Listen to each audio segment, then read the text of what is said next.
Hey, Diamonds, it's your boy, Christopher Doc Reed, out here one more time telling you what your father didn't tell you and your mother did not know.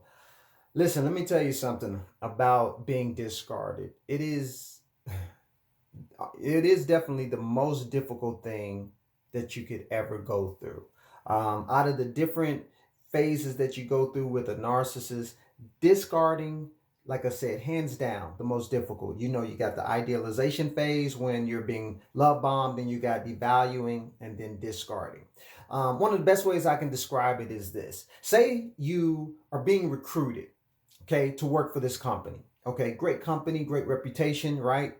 And they roll out the red carpet, right? And they telling you, all these things they're going to do, how they're very excited about you joining the company, great benefits, the whole nine yards. So saying you work with the company, and it is that. It's great. It's amazing.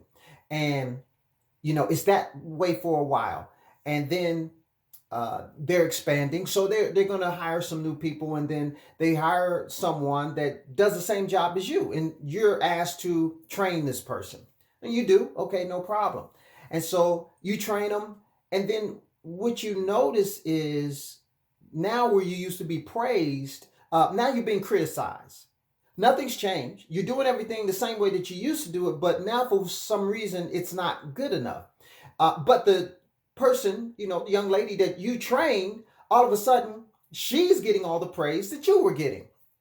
But you trained her, okay? Now it's also being reflected in your review for your raise, okay? You're being told, no, you don't get a raise because your performance is really below average. And you're like, wait a minute, okay, I'm not standing for this. And so you go to HR and you complain. Well, okay, sure, fine, all right? One day, they come to your desk, almost at the end of the day. You know how it goes down. They tell you, all right, can you come? We need to talk to you in a conference room. They lay you off. Yes, they do. And guess what? You're being told you're getting no severance. Yeah, you're getting none of that. How are you supposed to take care of your family? How are you supposed to pay your bills? Okay. Oh, and by the way, the person you train, now they're going to basically take your position. I mean, this is really what it was all about. How would you feel? How would you feel if you can imagine, and if you've been laid off, you know how that feels horrible. That gives you like maybe 2% of what it feels like to be discarded. Yeah, not a pleasant experience whatsoever. So once you no longer are a valid source of supply for the narcissist, they move on. So let's get into these signs that you are being discarded.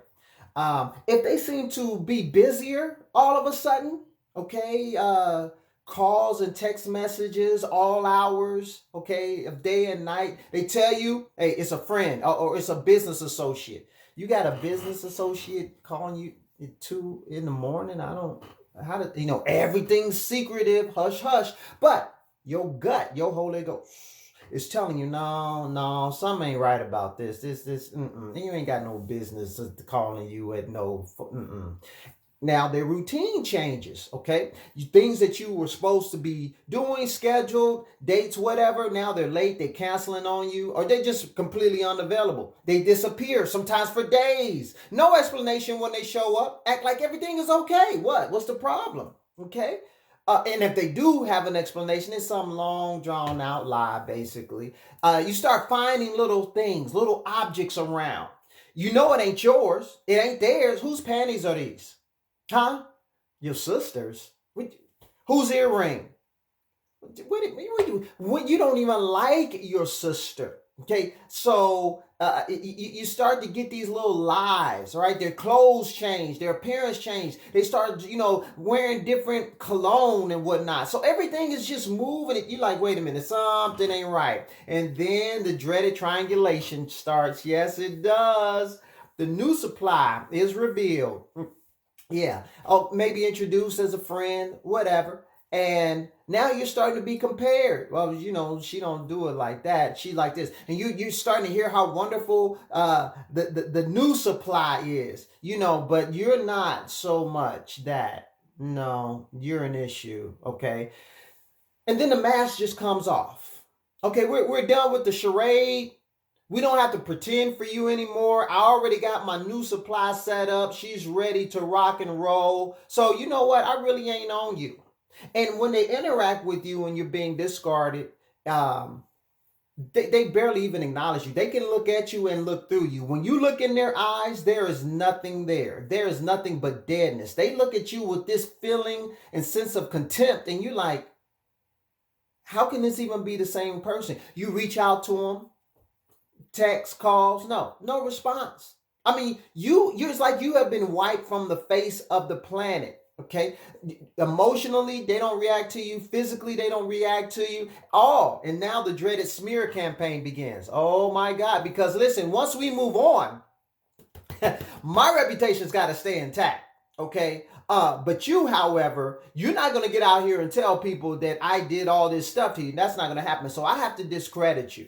All right. I have to make you out to be crazy, you out to be the abuser. Well, yeah, if someone has discarded you, you may start to be a little, you know what I'm saying, hyper and start to do some things that may make you seem a little off. But it was orchestrated by the narcissist. And here's the kicker. The people may start to, your friends, sometimes maybe family may start to believe the narcissist, that you know that you're a little off your walker. Your whole world seems like it is coming to an end and crashing. Okay, you feel discarded like trash, and you don't want to believe that it was all a lie. You really don't. I mean, you see what's happening. It's the cognitive dissonance. You see what's happening. You see the treatment. You see the discarding, but you don't want to believe it. You really only want to focus on what was good about it. Okay, in lieu of knowing it was horrible. And somebody that's listening to me right now, you're going through this. You're going through this. You're crying yourself to sleep. You're feeling totally like everything is like, what's the use? Your dream is turned into a nightmare. Your anxiety is at an all-time high. You're depressed. You don't want to get out of bed. You don't want to work. You don't want to do anything. Some of you are actually even having suicidal thoughts. Okay, and this addiction is real. Is it God's best for you? Absolutely not. This is not what God has intended for you. But when you're in this, you're being discarded, you can't see anything else. You can't feel anything else. If this is you, if this is what you're going through, or you just recently went through it, so what I need you to do, hit me up. Let's talk about it, okay? You can get a free 30-minute consultation. So we can talk about how coaching can help you make sense of all that you're going through. Because if this is new to you and you're going through this right now, I can tell you, you feel like your world is upside down. Another thing that coaching does is it helps to provide accountability so that, guess what? You don't go back. Because narcissists hoover. What does that mean? They come back. Okay?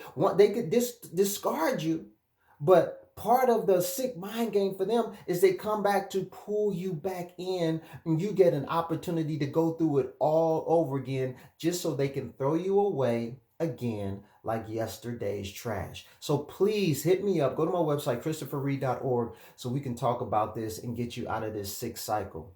Also join me every Wednesday, 9 p.m. Eastern Standard Time, in my Facebook group, The Diamond Mind, where I'm always talking about topics that matter to you ladies most. We just talked about how to develop the kind of confidence that men cannot resist. And we really had a great conversation. Ladies, we do love confidence. We are highly attracted to your confidence. And that just basically means you being your authentic self. All right, but what does that really mean, and what does that really take? So join my Facebook group so that you can be a part of that discussion and conversations that I've had in the past. Those videos are archived and you can take advantage of that. So go to my website, christopherreed.org, and find out how to do that as well. So listen, I got to get out of here. Like I said, if you're going through this discard phase or you just recently went through it, please reach out to me so we can talk about it and get you the help that you need. All right, y'all, I'm out of here. Peace.